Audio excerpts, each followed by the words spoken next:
I got it. I'm sorry. All right, we got it now. We're live now. We're live. We're live. We're live. We're live. Hello, people. It is Tuesdays. It is Tuga Tuesdays.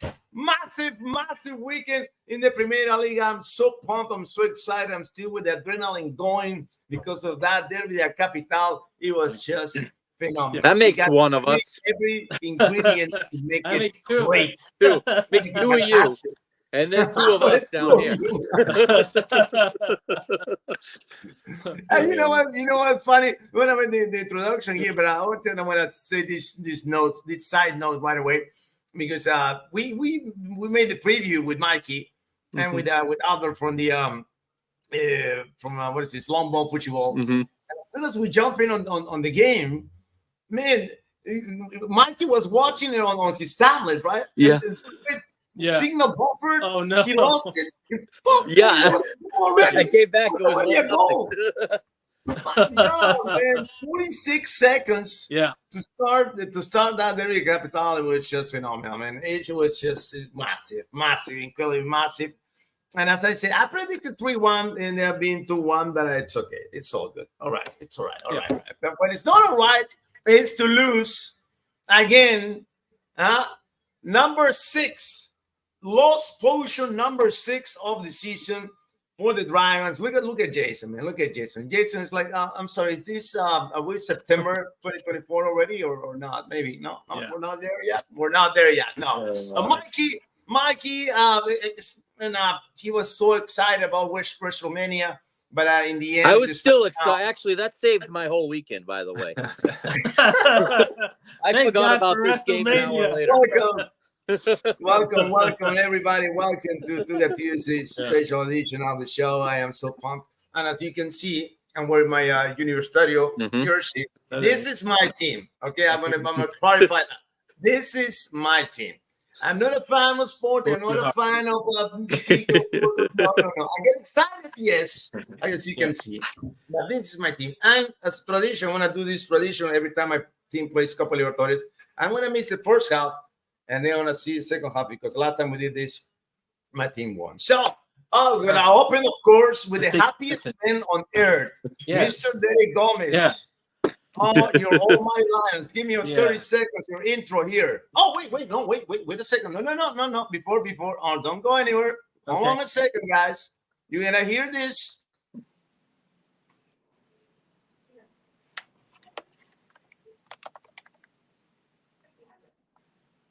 Do you hear it? No. You can hear it. No. You can't hear it, man. Come on. I screwed it up. Anyway, I'm going to sing it. I'm going to sing it. Stop, dude. Don't stop believing. All right, there you go. I'm just trying to set it up for YouTube for the actual singer that you're going to hear me sing. So that's even better, man. That's even better. Yeah. Don't stop believing. Don't stop believing, Mr. Derek Gomez. Now you can fire away. Yeah. It was great. It was, a battle between two heavyweights. And sometimes these games don't live up to it, but this game lived up to it. I thought it was a great game. I thought it was a great game to watch, even from like a neutral standpoint. And it obviously, the ending was amazing. And it's a game that I'm going to remember for the rest of my life.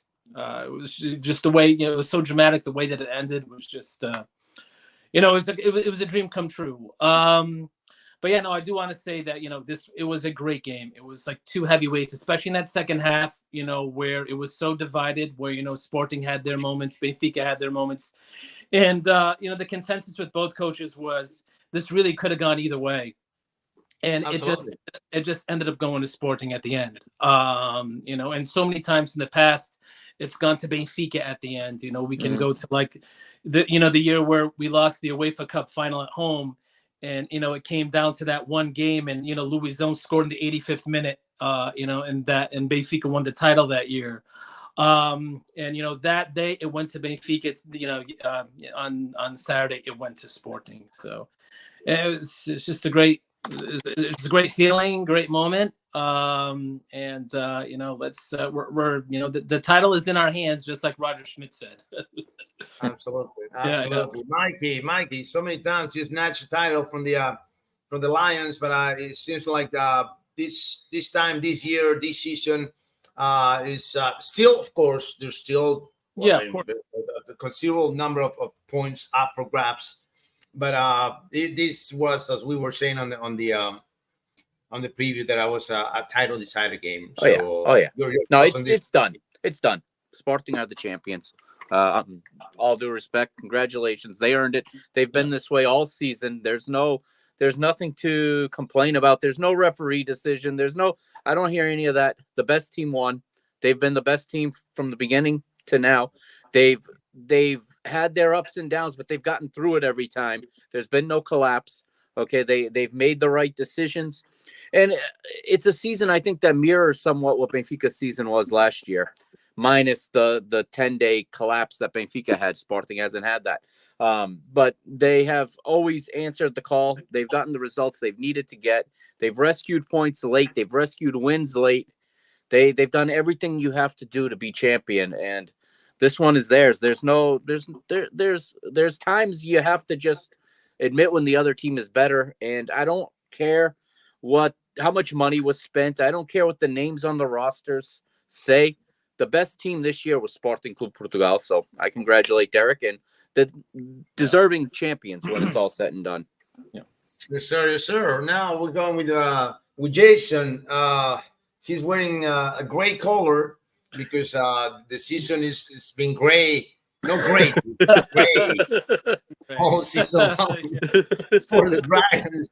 And there's nothing about there's no 50 shades of anything in here. It's just pure gray, man. Flat out gray.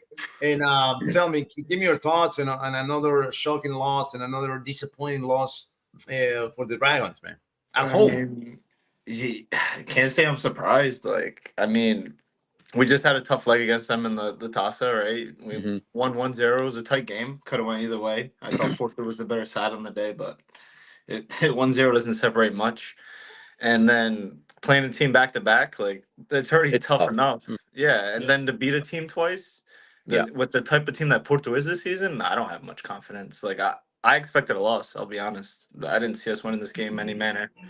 And then just looking at the starting lineup, I was like, all right, if we don't have our best 11 out there, to me it's an automatic loss. This year we have a very incomplete team. We're the complete opposite of Sporting, who was a complete team, and it's just everything from the president to off the pitch to on the pitch, everything's a mess. So I didn't have much confidence going into this match. And to me, Jota Silva has been a good player, and hats off to him for having quite a game. Players make the sport. Players make everything happen. Players turn seasons around. Players win games, win championships. And in speaking of players, I think that with Sporting, we have to talk about. Actually, well, we already know about Victor Gyökeres, but I want to take a moment to give some special thoughts, special words for Pochi in his comeback, because we were saying, I don't know if I would put him back on the starting 11 coming off of an injury. I was pretty shocked. From the very get-go, man. Yeah, there's no first goal without him. Yeah, I know. I think that was the emphasis heading into the game. Where Sporting with the big focus was on infusing energy and being aggressive, because they're looking back on the game that they played Tuesday against Benfica, where there was really that lack of energy, that lack of aggressiveness. So Sporting came in there, with that game plan, and it couldn't have started any better. They came out there, just firing on all cylinders. They won that ball back. Porte, carried the ball, and it ended up being, the first goal to get the game in, 46 seconds. And those first, 10 minutes, I really do think that, Sporting could have even could have really put the, the pedal to the metal, because Benfica would definitely, sort of shell shock for those first 10 minutes where, I was hoping that, Sporting would be able to, apply even more pressure. But no, I was really surprised to see Pote play, in the starting 11. He came out there. He was responsible for the first goal, had a good first half. Naturally, physically, he did start to break down the second half, and they put Marquitos in there. And I think Marquitos actually played really well, placing him. He gave Sporting a little bit more boost. He was good at holding on to the ball. But all kudos to Porte. He was out for a month, coming into the game of this magnitude, and being decisive, in a game where it comes down to details. And that first goal was so vital. Special shout out to Porte. But I mean, the real hero of the game is Jenny Katamo, who we should definitely talk about him. Absolutely, MVP of it. Yeah, he was the hero. And I think I could speak for Jason and Mike in here. We don't just follow our teams during the season. We follow our teams 365 days a year. And I follow the team religiously. And to be honest with you, at the beginning of this season, I didn't even see Jenny on this team. Really? I didn't even see Jenny on this team. You gotta take things into context. Last year, he was on loan at Maritimo. And you have to remember that Maritimo was relegated. And he made 10 appearances for Maritimo. I know there were injuries, but he couldn't break into a team that ended up being relegated, that needed all the help they could get. And they looked at him. They thought that, he wasn't a solution. He wasn't the answer. Heading into this year, we did sell, we sold Porito. So we did need, a right wing back. Ishgayo filled in last year. Sporting did need something more. I thought that this was going to be an opportunity for Fatuo, who they ended up loaning out to Leicester. I thought that this is going to be a chance for him. But we're not Liverpool. We're not Manchester City. We spent 9.5 million euros on Ivan Fresneda. So Sporting's not going to put 10 million euros down, for a guy to sit the bench. I do think the intent was to have this guy eventually start. But the way things played out, he's showing that he's definitely a project. And then Jenny had that strong preseason, and he fought and he won his spot. And from a guy who was really on the periphery, was on the cusp of making the team, now to have this moment where he scored the 2 goals in what a lot of people are considering the title deciding game. It's an amazing story, man. It's unreal. And now you know what's unreal? Yeah. There's somebody scoring my game. 1 second. Well, it's time to celebrate. That time. Yeah. Let's take over us. Let's take over us. It's our goal. Yes. From our captain, and for our captain. Yeah. Yes. You know what? I'm gonna tell you a story, guys. We're playing in Barranquilla now, okay?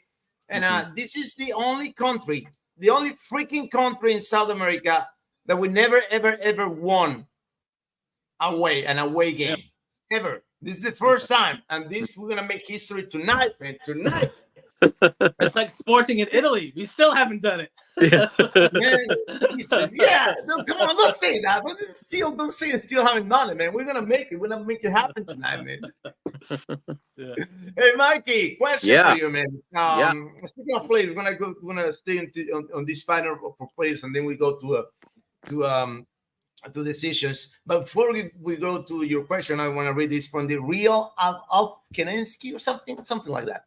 Yep. As a Sportingista, I have to say we haven't won anything yet. Yep. 7 games to go. We need to win 4 of those. Yep. That's true. I'll give you that. I totally understand that, but we got it.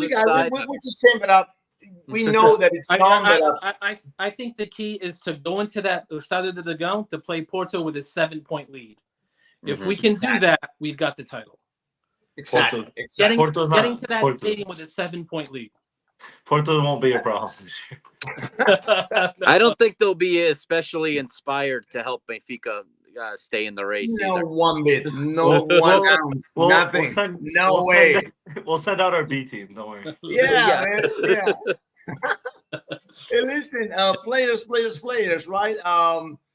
Rafa has been instrumental all season long, Mhm. and he was just wasn't this on this match. No. You miss him. Yeah. Actually, you miss both of them. Angelito, yeah.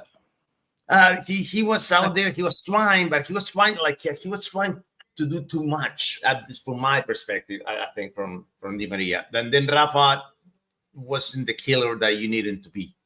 You needed a killer. He was not in a killer mode in that night. Well, the transition game wasn't there. That's where he thrives. He needs certain conditions to be that killer that we like, or he's playing against a much weaker opponent. That's when he also does fairly well. But the situations didn't happen for Rafa's game, for Rafa to come in and be the hero. I mean, Di Maria, I want to say this first off. Di Maria should have been sent off. There's no defending that. That's a closed fist to the face. Yeah. I don't, even if he doesn't connect, I think there's enough there to send him off. So I want to say that first, in case anybody's going to start commenting that. And I told Nino that too when it happened. Yeah. There's no defending that. But then he almost scored with 10 minutes to go. That would have made it 2-1. And I mean, I can just imagine what we'd be talking about if that had happened. Okay. But yeah, the Di Maria, he made some things happen. This is what we get from him. He can come through in moments. Over the course of 90 minutes, he requires other players to do more than just their job to make up for what he won't do or can't do at this point in his career. And I mean, at the end of the day, the goals came from, it comes down his side. There's only so much that could have been done. Auschwitz is not a true left back, but again, we've tried Carreras. Everyone seems to have forgot what happened in Scotland or at home against Rangers when he started. It was an open highway there for Fabio Silva to go down. So I totally get the decisions. But again, Sporting's having one of those seasons, and Benfica had it in the past. Porto's had their seasons where every decision you make is the right one. Every player you call on suddenly, answers the call and becomes the hero. And again, it was just Jenny Katamo was in the Liga 3 just 2 seasons ago. And like Derek said, went on loan last year to Marítimo. And here he is in the space of 4 days, completely killed Benfica's season. I mean, he's responsible for the 2 goals in the cup game that eliminate Benfica on Tuesday, and then he's scores the 2 goals here. I mean, when you face that type of an opponent where he was in the right place at the right time, you could see on that winning goal that when he left his foot, there was no goalkeeper on earth that was going to save that. It was perfectly placed. He was in the right spot at the right time. The ball fell to him. He hit the ball perfectly. I mean, credit to him. He had himself a great week, and he's been growing all season. I think we've talked about him once or twice before, but he's really been growing all season. He went to the African Nations Cup, gained some experience with his national team, and came back very, very confident, and has been at a different level from what I've seen since he's been back. So yeah, I mean, Benfica's big name guys didn't come through in the end. Exactly. So what are you going to do? You rely on individuals. When the individuals don't come through, this is what happens. The cohesive team wins.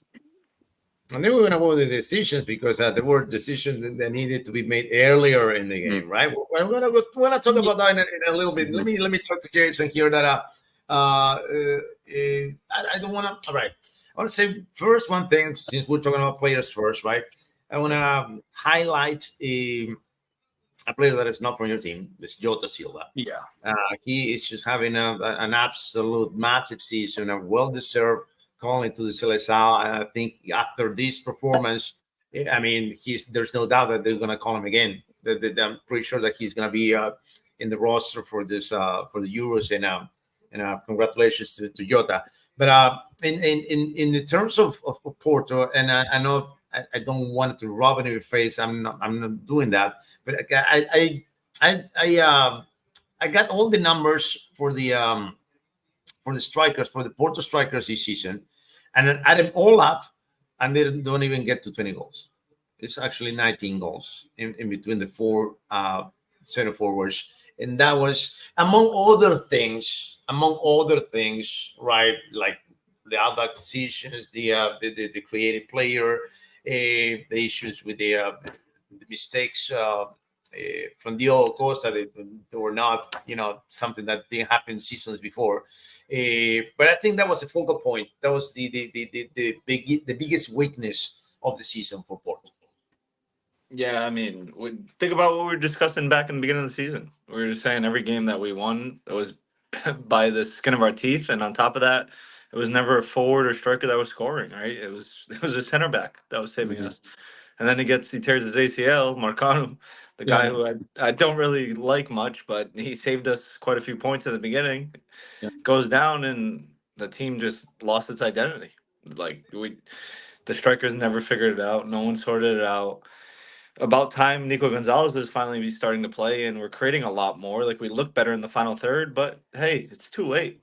Like, I don't know what to tell you, coach, but you had this kid on your bench since the beginning, and you started him the first couple games, and you decided he wasn't adequate. But he has more football at his feet than Eustáquio ever will. I just don't understand. We're just Porto's in shambles, and like, I mean, Sporting's seen this, and this is a hole that, with this election coming up, could either make or break us. Like, if they want to let Pinto Costa keep running the show, like, good luck. We're just going to be in shambles until people call for his head. Like, I'm sorry. Like, I'm grateful for Pinto Costa, but he's stuck around for way too long. I said it since he hired Lopetegui. I thought he should have been fired with that. Just me. I don't know. There's diehard Portistas who will disagree with me, but I'll stick to that. Yes, sir. Yes, sir. Yes, sir, man. You got it right. And this is we've been calling basically all season long. Now we're gonna go now with the decisions in this derby game. Were you surprised that he took Pat Morita out? For me, I love that he got. I love Pat. I love Pat Morita. I do. But looking at this game, I mean, it ended up being the right move. Pat was not. I think he played very tentative. You really didn't see him get as involved as he normally is, Right. and it was quite apparent. And he came in and we substituted, put in Danny Bragança, and Bragança was fantastic, which it really surprised how good he was when he came in. And if there was one aspect of Sporting that was a lot better than Benfica in this game, it was Ruben Amorim beating Roger Schmidt. With the decisions that were made. Just heading into the game, we banked on the fact that Benfica was going to play the same 11, and I think they ended up playing the same 11. Yeah, same 11. So we made the adjustments to improve upon Tuesday's game. Then you look at the substitutions, with Bragança coming in and playing the way that he did and gave Sporting that lift.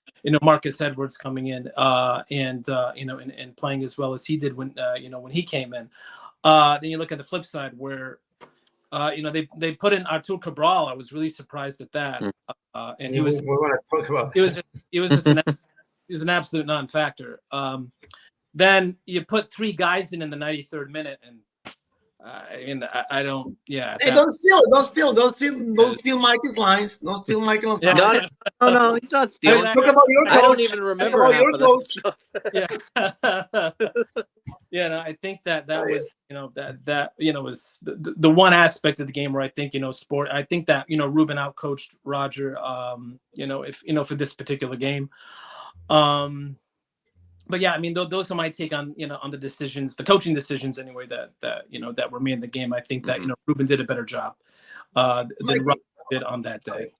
Yeah. So Mikey, were you as mad as I was when he put Cabral in instead of Marcos Ronaldo? No, I mean, I don't get mad about, because you get it's like spinning the wheel with these strikers. You never know. There's no consistency from one game to another. Marcos Leonardo had his chance in the previous game. He didn't take it. He didn't do anything special on Tuesday. So he obviously he said, okay, this guy didn't give me anything the other day. And then, I'll try this guy. I don't get mad because nothing in that position actually working. So I mean, I can understand. I could make a reason for any one of the three, and I mean, no option is better than the other at this point. It's been this way for it's been this way for weeks. When you think one of them is on form and you start to believe in them, they have an absolute lousy match, and you go to the next guy. That's just how it's been. Let me see. I see a question there. Nearly 100 million. What do you think he depended so much on adapted players? Because at the left back, nobody worked out. That's why Auschwitz stayed there to answer his question. There's no other option. He gave Carreras chances. He didn't. He was a huge liability against Rangers. Almost got knocked out of the Europa League because of him in that first leg. So I totally get why he hasn't gone back to him. He's not ready at this point to handle that kind of pressure in these types of matches. I think with the preseason, if he's back next year, I think he's alone with an option to buy. I'm not exactly sure what's going to happen, but if he were to come back, have a whole preseason under his belt, I'd have more confidence in Carreras. But right now, I understand why he went with that. Again, the money that Benfica bought a lot of guys with future potential. Okay, they bought a lot of that money was spent on future potential, and then a lot of it went to Kokshu, who hasn't worked out. And you can say, oh, he hasn't played the position he wants to. But you go back to SofaScore and you look at last season at Feyenoord, and he played in all of those midfield positions depending on the opponent. He was never the out-and-out 10. And I don't believe that he could do Rafa's job better than Rafa's done it this season. So I understand why he hasn't played there. With Rafa probably gone next season, he could play in that role, but it will require the team to play differently and to use that position differently. But no, it's just, I think it was a season where the personnel didn't work. He just didn't get the key types of players he needed. Whether that was his fault because he asked for players or whether the scouts we don't really know that. Honestly, I think the agents have more to do with what players come in than anything else. Everyone blames the coach. They blame the president, but really the agents have way more control than the average person realizes. And the agents even a lot of times dictate playing time. And if you want to continue to get players from these agents who broker, George Mintz, for example, who brokers all of these deals, you got to play his guys if you want to continue to do business with them.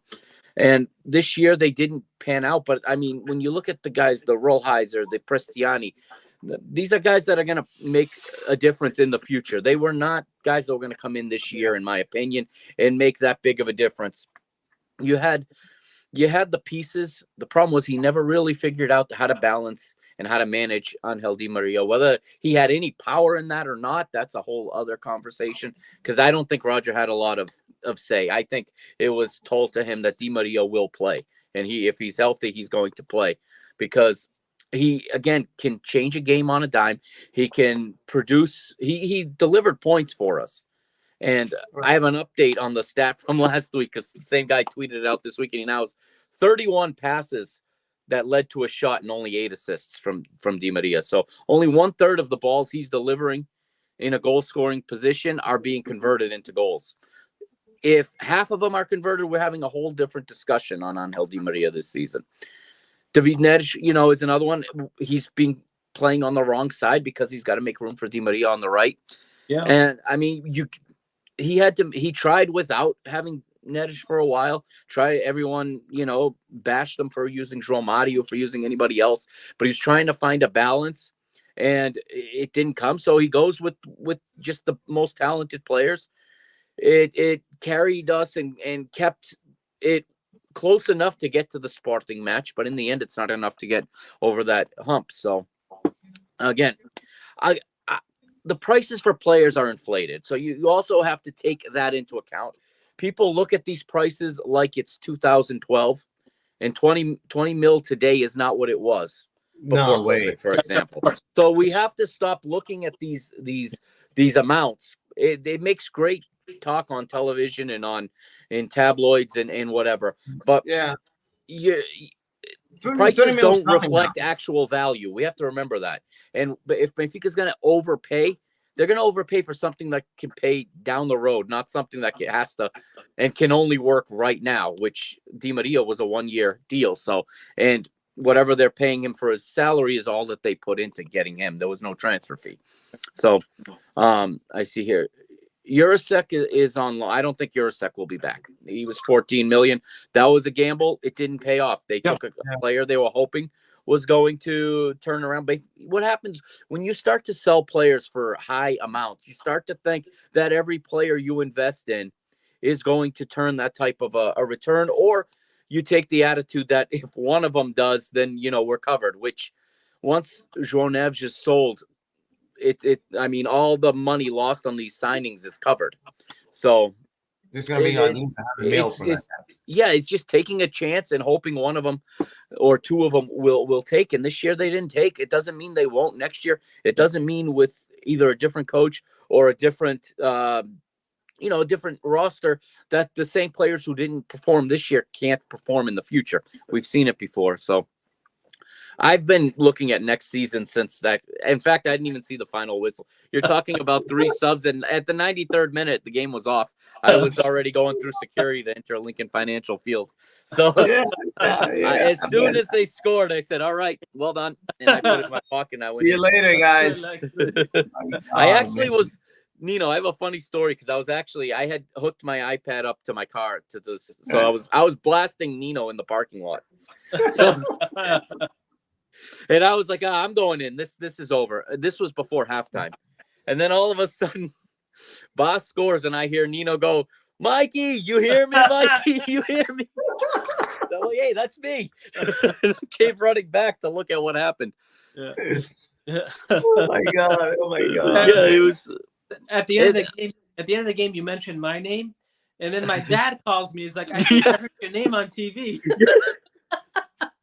Yeah. I did, man. I did. I was so excited, man, guys. And this is awesome. We have the ability to communicate, to be related. And it's just amazing, man. Amazing. Yeah. And all right, guys. Jason, I forgot about you, man. Sorry, man. We got caught up on this thing. But speaking of decision and speaking of performances, these Dragons, the only time that they really spread their wings properly was in the El Clásico. Other than that, they've been flying on one wing pretty much all season long. It was either Chico was great or the Galeno was great, but never both of them were great at the same time. And this happened again. It happened again on this game against Guimarães, starting for the freaking own goal from Galeno, and then he redeemed himself with scoring another goal. But we went back to that Galeno. That is like, is he for real? No, he's not for real. Is he for? No, he's not for real. And it's just, it gets me crazy. It gets me crazy because he has. I don't want to say potential because at 25, there's no, you're not a potential player anymore. Either you are who you are, or period. That's it. That's all it is, and I think that's it for Galeno. There's no a higher ceiling for Galeno in this case. What are your thoughts on the wings for Porto? Yeah, I mean, to me, I think Chico's been arguably our best player in 2024. I think there's an argument to be made there. I think he plays with a spark. He's the only one that I see gets the team going. He if Porto, there could be nothing going for the team, and he'll take people on one-on-one. He'll create. He drives the ball into the box. He delivers well. And then for Galeno, I'm disappointed in Galeno this season. He's been so inconsistent, and I think, like you said, he got a 2-month brilliant. 2 months he was brilliant. For 2 months. Then that's it. And then, so I think what's gonna happen with him is it's just gonna go to a mid-tier team in Italy or one of the other countries in the Champions League. They're one of the smaller countries, and he's gonna do well. But I think that's it. I think his window's closed. He's not gonna. He has no chance of being a Luis Diaz. You can't even compare the two right now. He's just gonna be an okay. He'll be a good player at least Porto, but he's just always gonna be inconsistent. It's his biggest issue, and I don't know if it's mental. I don't know if it's a system that Conceição's playing, but I will say a guy that frustrated me all season long has been Pepe in the midfield, man. Yes. He's a real frustrating player. I think I think mentally he thought he was good as Otavio, but he's not Otavio. He's just not. And he tries to play like him, but he make in my brain he makes too many errors in that role. He goes for the final kill, but just he doesn't have that killer instinct in him. Whether it's to finish a ball that's outside the six, whether it's that through ball, he lacks something. Like he understands the game well. He has got a lot of technical ability, but there's games where he just turns off for like 40, 50 minutes at a time, and you're like, what are you? Why are we still playing him all these minutes? You know what I mean? So I don't know if I count Galeno's. I can't blame all of Galeno's inconsistency on Pepe. Galeno's got to take accountability, but for me, that role. It's just deteriorated for Porto. It has. My God, man, my God. But you know what? And now it's just next. Up next is just you got you got a chance to play them again, right in the second leg, and that's gonna be. We were talking with the guys in on Gold TV. It's like if I were Porto, I could care less what's left on the schedule for the Liga.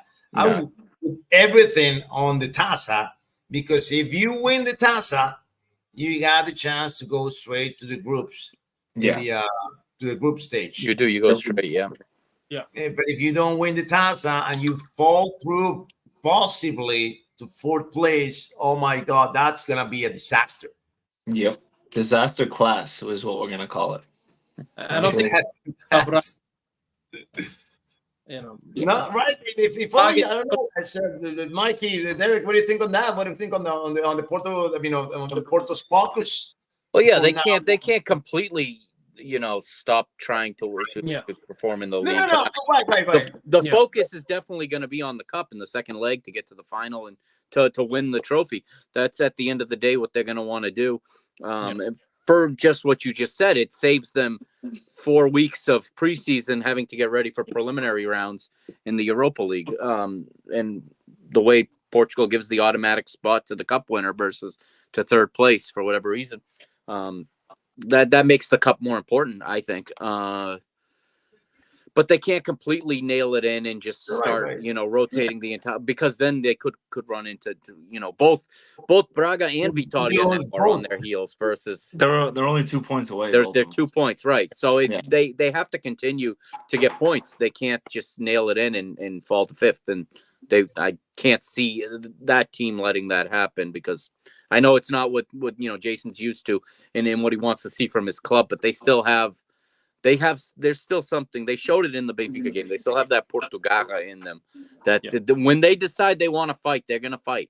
And we saw it against Arsenal too. And I think they're too strong of a team to have that kind of a collapse. Exactly, man. Jason, there's a question for you. You see it? Yes. If you're not a Pinto Costa fan, but how do you think the elections are going to go, and will Sergio continue at the club? So I think Sergio's out. I think he's given us all that he's got. I think he's on to bigger and better things. He's a good enough coach to be, and I think he should have left already for his personal sake, not for Porto's sake, right? I think he's proven himself in Portugal. He's won what he's needed to win. He's won every trophy he could win, and I don't know, like, where does he go from here? Why is he going to be at Porto for 20 years? Like, it's just not the club we are, and he's got the potential to coach bigger clubs. So go get paid, man. And earn a lot of money. You gave this club a lot. You love the club. I understand. You gave the club plenty already. And for me, I'm not convinced Pinto Costa is going to lose the election if he runs, and that's a scary thing.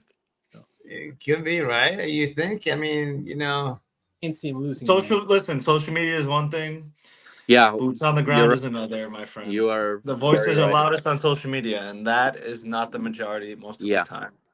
All right. I like that. We've seen that in the elections with the other two clubs too, where you think that the newcomer has got all this momentum because of social media, and then the election comes and it's kind of a landslide. Surprising.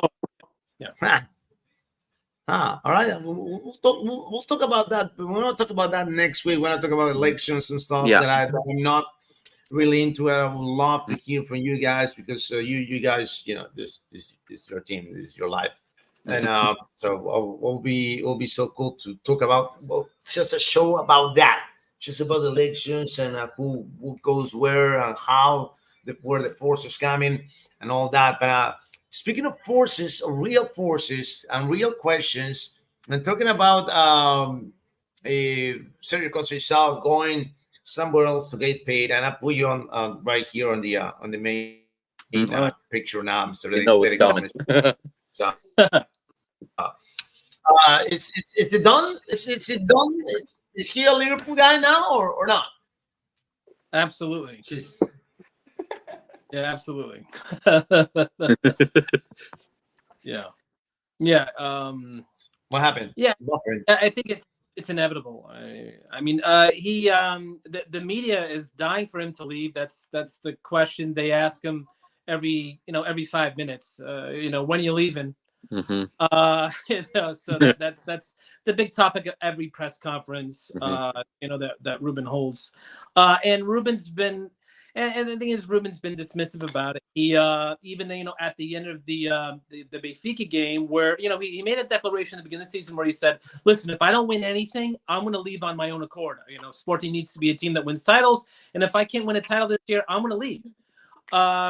But now after the Benfica game, where a lot of people are now looking at Sporting as the odds-on favorite to win, a clear favorite to win the title, they said, "Hey, it looks like you're closer to winning the championship. If you do win the championship, will you guarantee that you'll stay?" And he refused to guarantee that. So, I mean, all signs, point to, to him going, I think, to Liverpool. I know there's been other teams that talked about it. In the English press has been going crazy about it too. They're calling him special one part 2 or whatever, Poor guy. So, and I mean, I think he's got his sights on that. Basically, it's up to Ruben. If Ruben wants to stay, obviously he can stay. But if Ruben wants said to it already. go, I mean, he go. already said that, right? He already said right. He already said that I cannot say what Xabi Alonso said. I cannot say that. I cannot say that. I cannot guarantee that. Yeah. I mean, I just, I think it's inevitable. I know that, for. But I read today that there was already a verbal agreement. It's possible. What's the no, I was just reading something that Fabrizio Romano had wrote, had posted on social media. He's sort of like the transfer guru guy, from Italy, and he say that there's a verbal agreement, that Sporting said that he can leave for 10 million. Mm-hmm.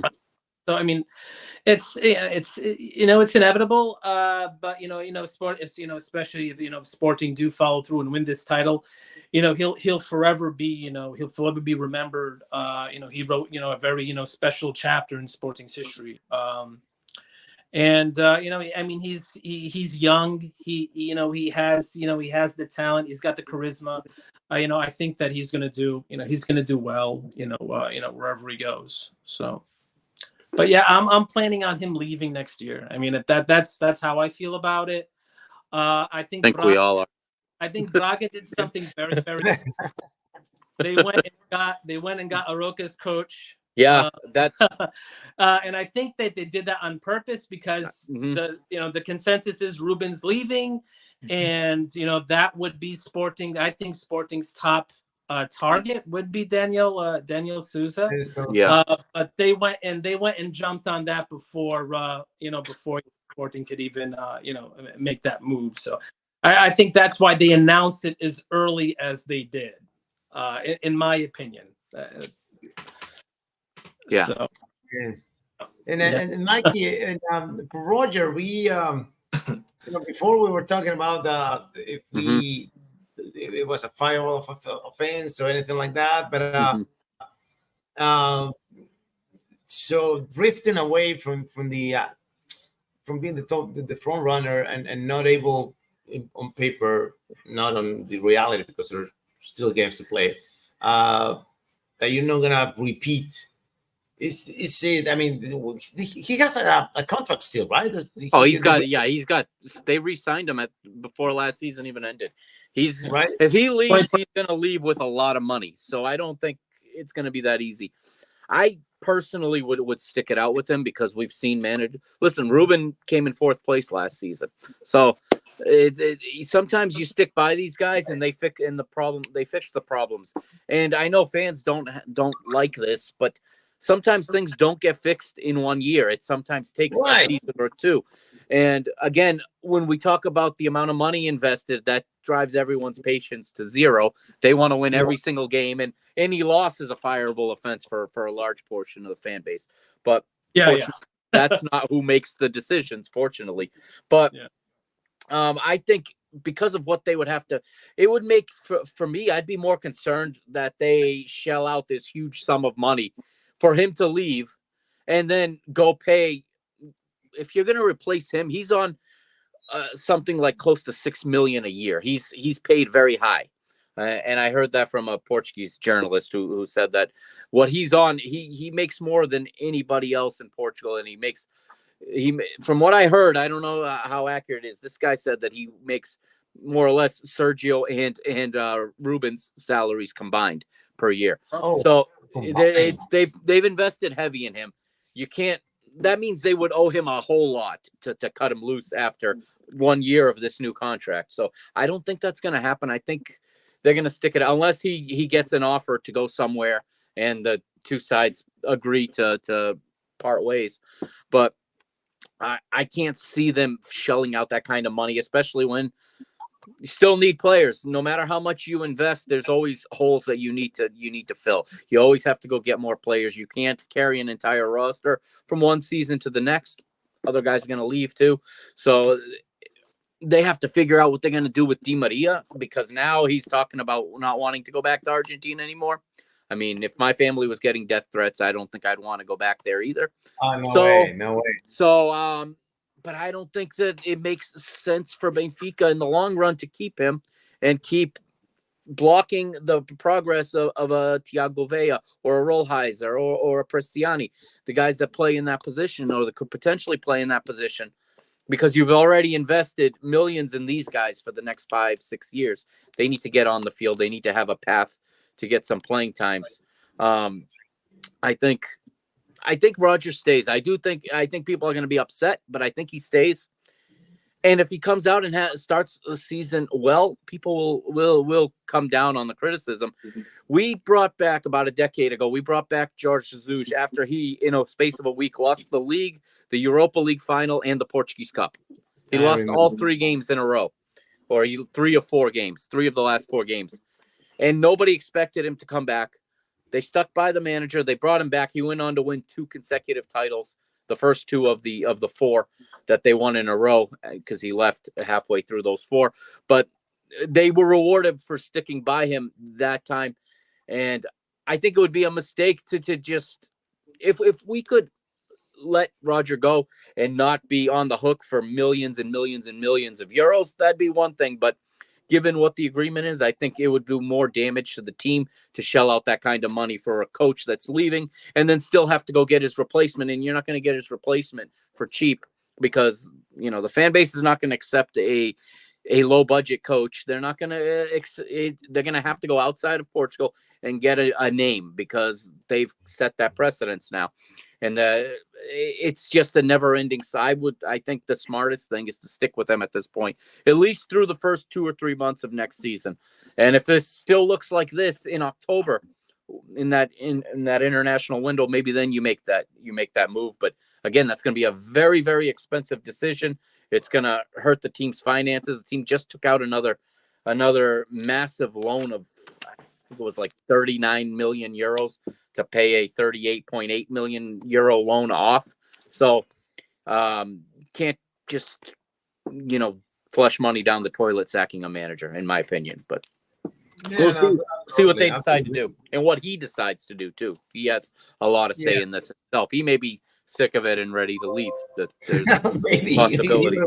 We don't know that. He's been asked since round 2 if he's still got the conditions to be the manager.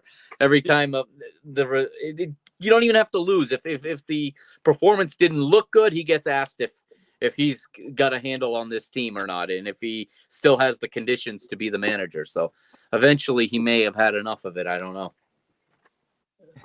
We'll see, man. We'll see. We'll see We'll what happens, definitely man. see. And we mentioned Danny Sosa, the manager that is supposed to be replacing Ruben. But I want to talk about that team, man. I want to talk about the Aruca Oh yeah. that make a huge leap in this half of the season, and not much in the first half, but in the second half they were the most aggressive machine on the pitch, alongside with Sporting, and that trio, man, that Spaniard trio, man, the Habla Español offense from Aruca. I like that name. It's just crazy, man. With Jason, with Christian Gonzalez, They're great to Tita watch. Mojica. They are great to watch. I mean, this is a real deal. I mean, the Aruca is the real deal. They took down Braga. They played fantastic games. They were at one point the highest scoring team in the country for like a month or so. They were scoring at least like 4 or 5 goals apiece. Yeah. And they made Braga look bad at home at the Municipal de Braga. And we're gonna talk about that, but I also want to ask Jason. Jason, will you get Rafa Mojica for Porto? I'm thinking Palmeiras coach is coming. Oh yeah, is that what you're thinking? You think so? You Abel. think Abel? Abel Abel. is coming to Porto? I don't know. Yeah. Man. I don't know about Abel. What's that, Jason? What do you say? Palmeiras coach. He thinks Abel Ferreira is Palmeiras. coming. You think Abel? Oh. Abel Ferreira for Porto. Yeah. I'm convinced. Oh, We can clip this. That would be a huge financial commitment to bring him in. The kind of wages he's on. Yeah. Yep. We'll see. yeah. There's big box in Brazil, man. That Brazil absolutely. pays so well. The guy I was convinced that might do it is Pepin Linders, which is Jurgen Klopp's. Yeah, you've been on him. Yeah, mastermind. Mhm. He came through the Porto Academy and he really enjoyed the club. Mhm. And if Klopp is done and he's going to take a year off, I doubt that Pepin Linders is going to take a year off, and this would be his opportunity to be a head coach. But that, to me personally, I think that would take Villas-Boas being in charge. I don't see Linders taking the head coach job if Pinto Costa is still the press. I just don't think he would go for it, to be honest. Yeah. So Yes, we'll I'm see. sorry, I gotta do something very important, which is just this was in the freezer. I gotta take it out of the freezer because I forget my man. I want to watch my game with a what is this, with a cremolata? How you guys call that? The what is this? A flashy, right? Flashy. That's what it is, right? Sell on the gas stations. You know the Oh, the slushies, yeah. Slushy. Slushies. Yeah. slushies. We call it cremolata. I didn't want a cremolata. So cheers for you guys. Cheers. Cheers. And next time we're gonna do this. Everyone is gonna go just one beer. I'm not gonna have a party here, but which one is your beer, Jason? I'm a Heineken. I grew up with it in the household. Heineken. All right, Mikey. It's either the Portuguese beer Sagres or it's a Modelo for me. Modelo Especial. Yeah, I love yeah, that. that's the one I like. The one, the bottle, with the that Yeah. one is awesome. Good. It's good. Very Gomez. Peroni. Peroni. All right, All all right. Get a light taste, man. You want a Miller Lite, man? No. Yeah, I've A always High Life, Miller High Life. yeah. No. Champagne of beers. Yeah. In Rome, like in the 2000s, and since then it's been Peroni. That's it. Peroni, huh? Yeah, I tasted it. It's a bit too light for me. It's just a bit too light. For me, Like, like that's why we got Heineken. Yeah, it's question. The relegation zone. The relegation zone took an amazing turn with Portimonense beating Chavez in Chavez with a massive late goal winner. It was just sensational. And but the thing is with Portimonense is that I don't think it's going to be enough because their goal differential is ridiculously bad. Mikey, you looking at it? I am. It's minus 30, right? Is it for Minus Portimonense? 30 for Portimonense, minus 31 for Vizela, and minus 33 for Chaves. Jeez. Yeah. That's the problem. That's the biggest problem. So in order to be safe, whoever is in that spot, I mean, Portimonense is in that spot. Yeah, if they would have to go ahead of Estrela. They can't stay on the same number of points because Estrela is minus 14 on goal difference. Although I don't know what their head-to-head looks like. Hold on, because that's the first tiebreaker. Let's see. Let's see here. Let's see how they've done. Estrela. I think it's just a battle to stay out of that playoff. Yeah. Because Vizela and Chaves, I think, are gone. Yeah, they're done. They're done. Those Chaves, if Chaves would have won this one, it might be a chance, but no. Yeah. Let's see here. They haven't played each other for a while, it looks like. Okay, Estrela won 3-0 in one of the game in February. So they're probably ahead with that kind of a result. Let's see what they did in the beginning of the season. Yeah. So they tied the first game 1-1, and Estrela won the second game 3-0. So Estrela has the head-to-head regardless. So the goal difference may not even come into play unless it's more than two teams tied. Then that comes in. That it could be. It could be. Yeah. There's a lot of teams down there. It's so tight. Yeah. Because who's I think Rio Ave is in there too. Let me see the thing. Rio Ave's a little. They got 1 point. I know they got the win, so they got away. Yeah. Gil Vicente is the next team up with 28 points, one ahead of Estrela, and then you have Boavista and Estoril with 29 points. Gil Vicente just fired. Mm-hmm. And Gil Vicente, you're next, guys, and I got that game, Mikey. I mean, Derek. Yeah, they just got that game. Coach. They're just it's gonna be a caretaker coach for the game. Mm-hmm. Got to feel pretty good about that one. Yeah. Yeah, no, absolutely, man. Absolutely. You gotta feel strong. You gotta feel strong. Oh, hey, Real Afareski says Super Bach. That's his beer, as he said. Super There you go. Bach. Oh, like that That's one. the Sporting and Porto beer. Benfica fans like Sagres. Yeah, Superbach is the north. Yep. Yeah. It's the north, that. And it's on the jerseys for it's on the back of both of those jerseys. So Yeah. All right, guys. Hey, listen, the second half is about to start now. So we're gonna go with the predictions. We're gonna go with the predictions. So Mikey, you are in charge. Pull them up. Yep. Let's pull You're in them charge up here. because you know me. I always No worries. Okay, fixtures. Here we go. All right, first game, 14th. Yeah, Yep. They all on Sunday this week. No, Sporting. Sporting plays Friday. Yeah, I'm looking at Estrela. Hold on, it's just Estrela. I was gonna say that was. All right, here we go. Matches. All right, Friday. Gil Vicente hosting Sporting. I'd say 3-1 Sporting. 5-0 Sporting. 5-0 Sporting. I was gonna say 5. I'll say 6-0 because I don't think there's any stopping. 2-1. I don't think there's any stopping them. No, I think they're on a natural high, and I think the team's gonna start steamrolling. They're like gonna run over these guys. This is what happened with Jokic. That's it. Yeah, it happened with Porto, and like this is what's gonna happen. I'm telling you. No, it's clear. No, it's clear and obvious. All right, what's the next game, Mikey? Saturday, Vitória versus Farense in Guimarães. I got Vitória 2-1. Yeah, I'm taking Vitória 3-1. I'm gonna say 3-1 too. I'm gonna say 3-1.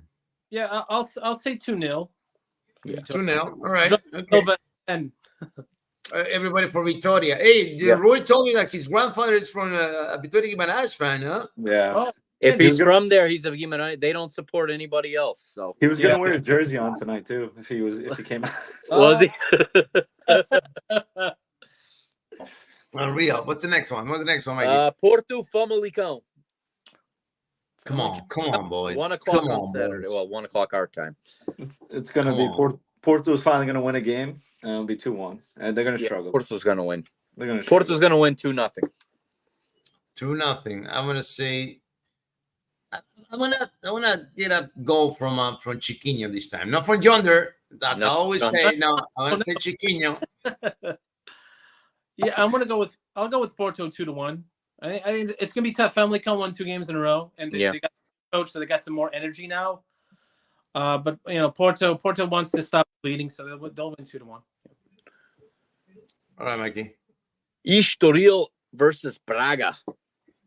Oh, Yeah, oh, this one. oh. You know what? Braga plays better when they're playing away from home, man. I don't know why. It's Maybe. I think they're gonna bounce back. I think they're gonna bounce back big. I mean, big, like 4-0. They're gonna have known Vitoria's result already, so maybe that will Like elevate the push pressure them a little bit. Maybe. Yeah. I'm gonna go. I think they're gonna draw 1-1. Yeah. I'll I'm go gonna go 1-1. I'm gonna go 1-1. 2-2. I'm going 2-2. Yeah. Yeah. Okay. All right, Derek. I think they're very destabilized right now. Yeah. With this whole coaching thing with That did. Oh, he left, right? He left already. Yeah, he right? went to That was the last Botafogo. game. How they're gonna have this caretaker for the rest of the season. So, and they already announced the next season's coach. So they right now people are looking at him like you're not going to be here soon. So Yeah. I'm going to play for you. Right. They're very they're just it's a very destabilizing environment right now for them. So, Hey, Jason, look at what the real Francis says. exactly.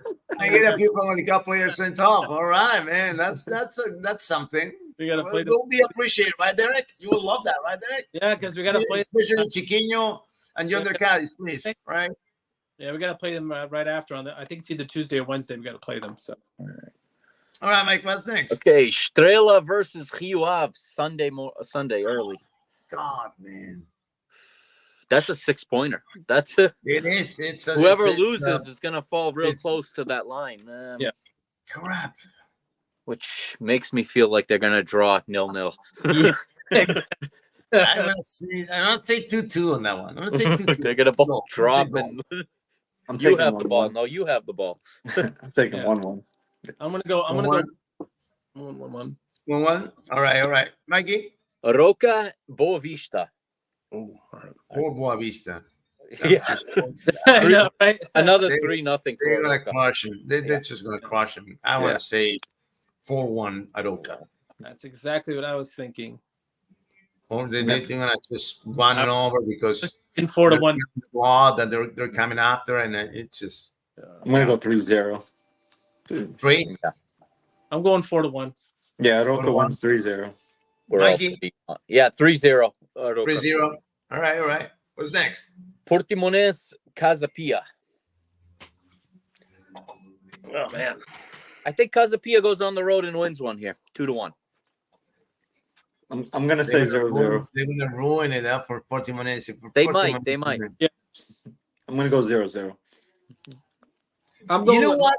Go with Mike on this one, man. I think they're gonna go in there and win 1-0. Yeah. Yeah. I'm gonna think that Portimonense is gonna win 1-0.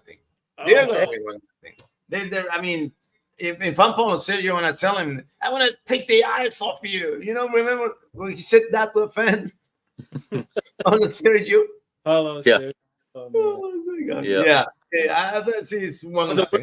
Portimonense. All right. Benfica Moreirense. I got a special note on this one, guys. I am going to be there. Ooh. Which one? I am going to be in the stadium. I can report. Yeah, if you want to do, I can do like a half-hour report. We can do like a pregame at the stadium. Look at that. Yes. Yeah. Real Derek, huh? We were gonna do that, man, huh? Yeah, I'll be there. So I'm willing to do it. If you guys want to do it? Yeah, I will. Cool. I'm gonna try to, bring some, bad vibes to Benfica. We'll see. Of course. But I will be. Right, I like that. All right, so I got the tickets today, so I'm in. Nice. Yeah. Okay, Benfica's going to be in between the two games with Marseille here. They're kind of stuck in second place. Porto's 9 behind. Sporting's, I think, unreachable ahead. Could see a heavily rotated. No, I'm not going to say that. 2-1 Benfica. I almost went with the draw, but it's going to be 2-1 Benfica. Yeah. 2-1 Benfica. I'm going 2-1 too. I'm going 2-1. Likewise. I think it's going to be 2-0. It's going to be sort of like another Benfica Boavista kind of game. Mm-hmm. It's not going to be great looking. Right. I'm not expecting Just that. got the job done, baby. They'll win. That's it. Ooh. Massive Monday night match. Uh-huh. Vizela Shabsh. Oh, Bottom two. Oh. Loser may be relegated right here. Yeah, that's it. Leave the jerseys on the field, right? I mean, both teams, if they can't beat each other, are going to be really hurting to find the points to stay up. Who's local? Vizela? Vizela's at home. Vizela. Yeah. Vizela. I'm taking Vizela. But 2-1. Late goal again. 2-1. From Sammy. 93. Sammy. Ascende. I'm taking shots 3-2. I knew Jason was going to take I shots. love that one, man. Something, yeah. It's his town. It's going to be wild. It's going to be wild. It's his hometown. Oh, yeah? Yeah, it's my dad. Where my dad's from up north, and my mom's from the island. So I'm rooting for Santa Clara in the second division. Transmontano. Yeah. That's what it is, right? Yeah. Yeah. I like it. Mikey, I mean, I see 1-1 in this. 1-1. Ooh, no, Yeah, I think both teams are going to try, but yeah, then they're going to fail miserably, like all season long. Yeah, it's like a 2-2. I think that's just going to end up happening. They're going to try, and it's not going to work like it hasn't been working. Mm-hmm. Yeah. My God, man. All right. Guys, that's it, Mikey? No more I games? think that's it. I'm going to look at the next. Yeah, yep, that's it, because on Tuesday, it's Sporting again. Sporting. So The family comes Sporting, yeah. yeah, that's the following round. Yeah. But I'm most likely we'll have that game too. But anyway, guys, look at this, guys. Look at this. Wow, but for 95 people connected, not bad, huh? Not bad. Excellent, guys. Love to hear it. We're going up. We're rising. We're rising like the Benfica, like the Phoenix sporting players, and Yeah. of course. Yeah. All right, guys, appreciate it. This was Right. Tuga Tuesday edition, special edition, because it was a massive title games during the weekend. But there's still 6 laps to go. It's 6, right? 6, right? I think. Yeah. You got 7. You have 7. Sporting have 7. Yeah. Sporting and Famalicão have 7. Sporting got 7. The lucky number. Huh? The championship number. You know me. You know. All right, guys. I want to say thank you. That was Tuga Tuesdays. I'll see you next week. Bye-bye. All right. Thank you. See you guys. Bye.